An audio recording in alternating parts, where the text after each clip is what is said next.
Thank you for coming back to watch another video in the series. So the last video, we went over the different phases of incident response. So we went over the initial phases, what happens during and the post incident IR incident.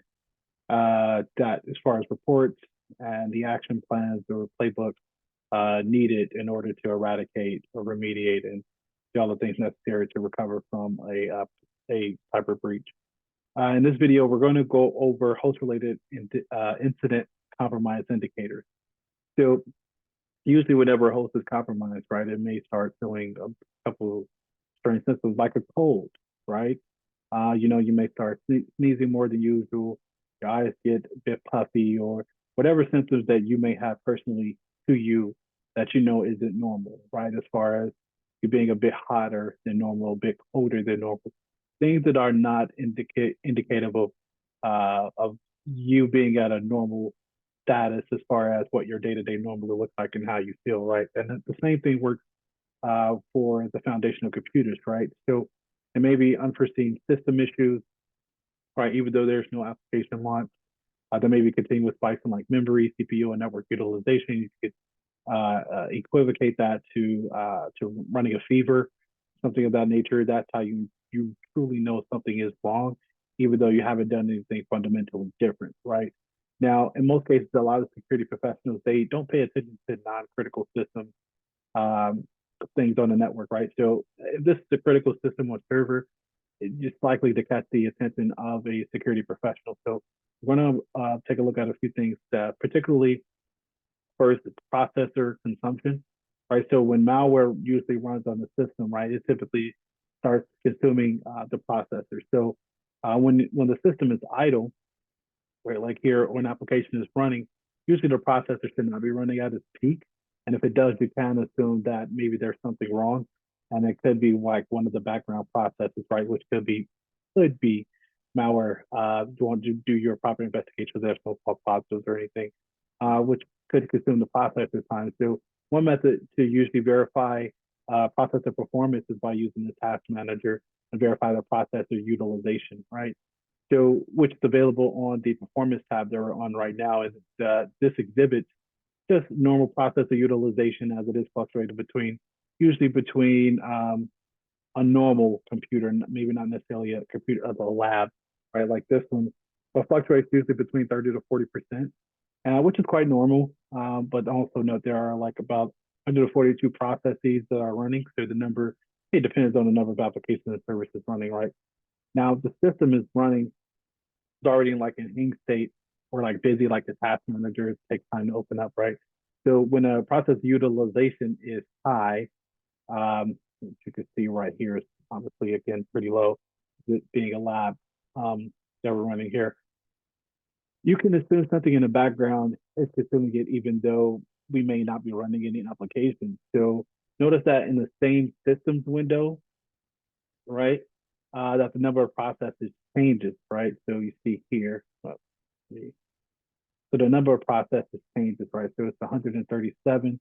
Again, it's being a lab and maybe a bit more consistent, right, with low utilization.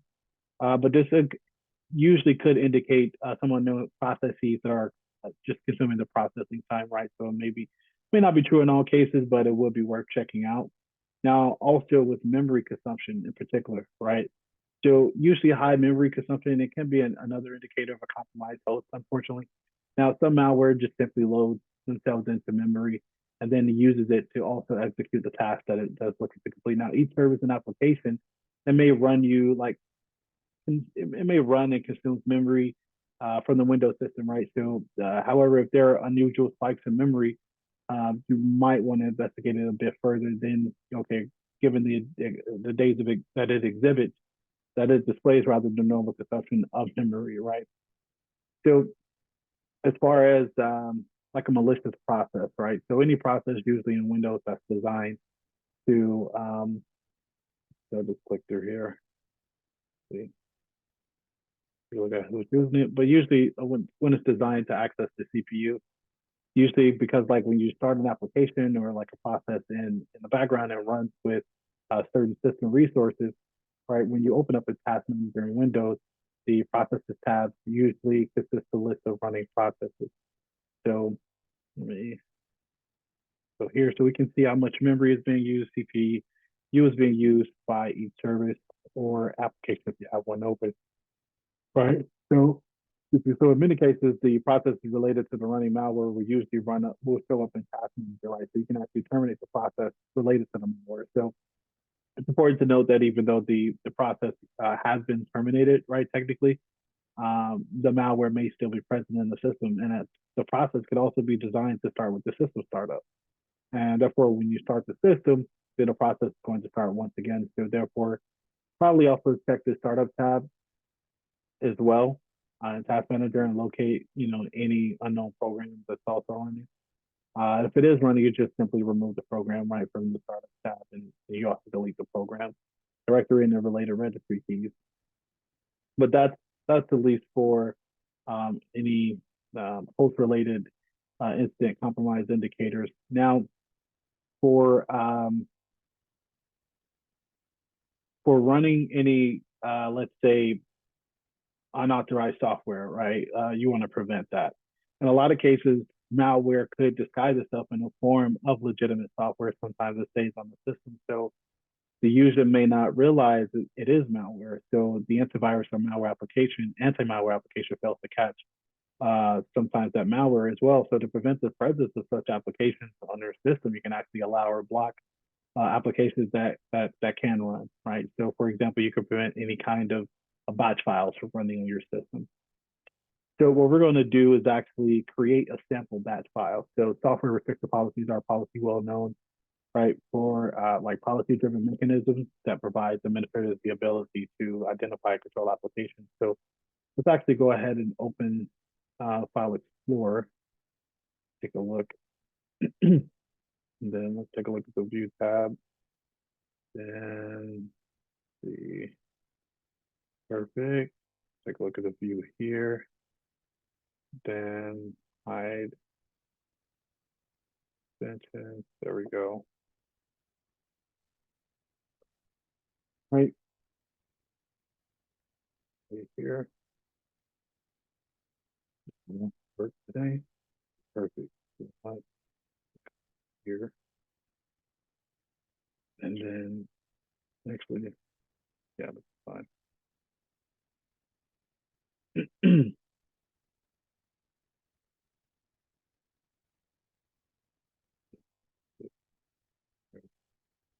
don't know why it does that. So just created a test app folder, right? So we're going to test out a few things with again, the sample batch file. So just going to open this up and then create a new text document.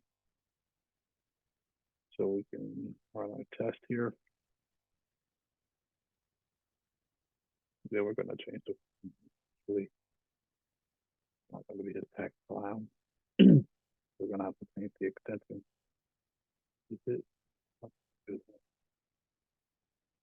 Yes, of course we do. Right. So now we just want to edit this. Then echo. This is a test that. Wow.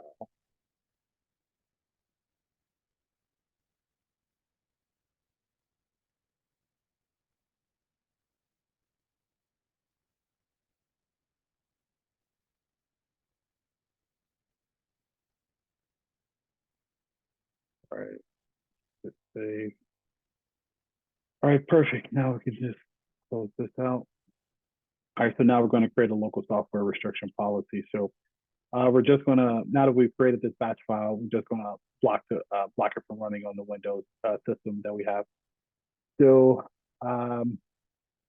let's see. So we can just here policy edit.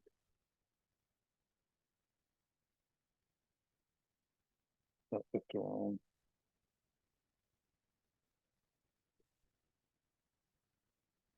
All right. So just going to let's see Windows.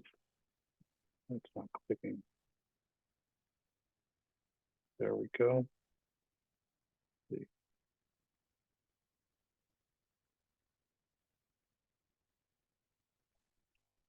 All right, perfect. So now we're at new software Um,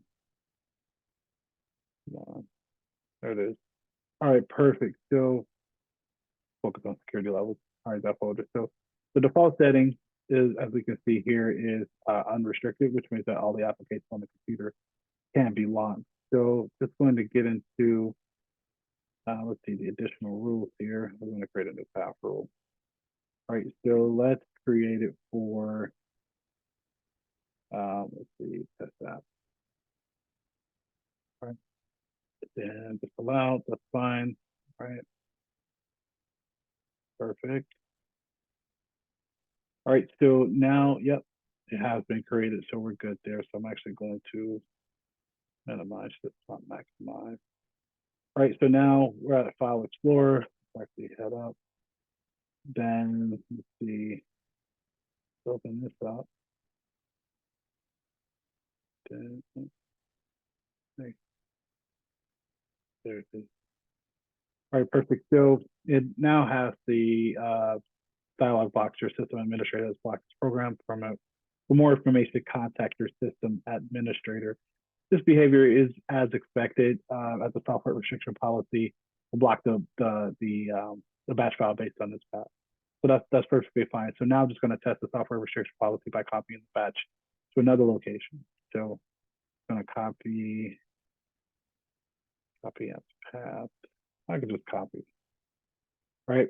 So now I'm just going to go to the root, the local disk. I'm just going to paste it here. Just simple copy and paste, nothing crazy. Did it paste?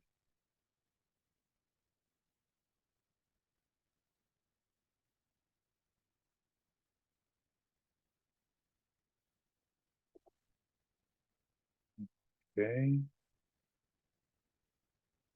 Not sure how it, well, I could see how, but not sure why.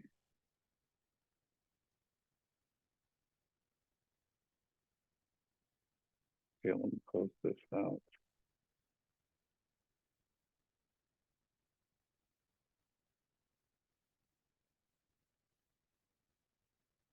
There it is.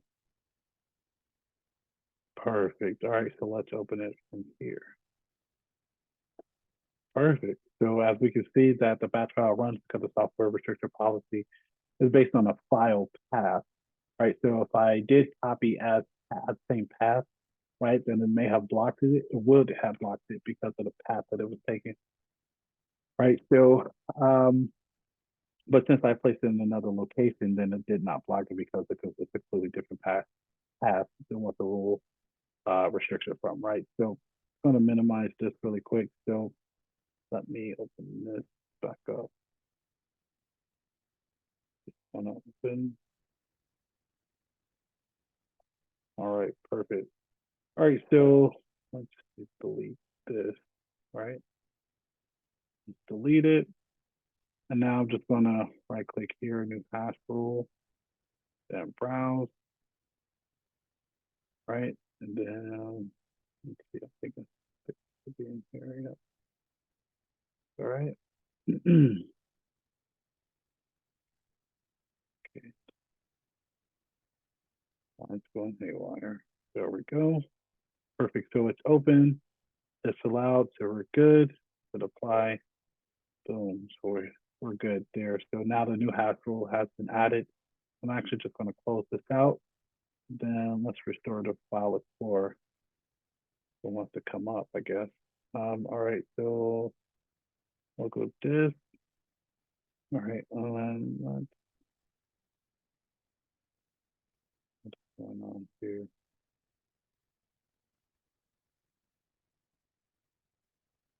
This is weird.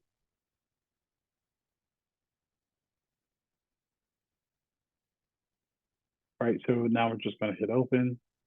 All right, perfect. So now, after a change in the software restriction policy in the hash rule, so now the file here, the app1.bat or the batch file is blocked regardless of the location. So we're just going to hit OK here.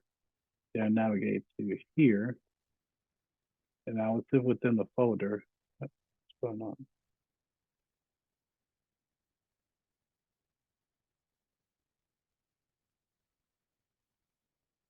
And my malware. This is weird. All right. So let's hit open. And of course I get blocked here because I've created the hash rule. And that's not defined by the path, it's defined by what the file is that I've told it to block or restrict from, right? So that comes to the end of our video for host-related incident compromise indicators. We've done a few things. We took a look at some host-related incident compromise indicators through a task manager and the use of the CPU, the memory, and indicators that could indicate a potential malicious activity on your computer or in your software, on your potentially on your network, but particularly in this case, with the scope on your particular device, right? And we also went over preventing unauthorized software from running as well with the software restriction policy. And then in the next video, we're going to get into a network and application related incident compromise indicators. And I'll see you in that video as well.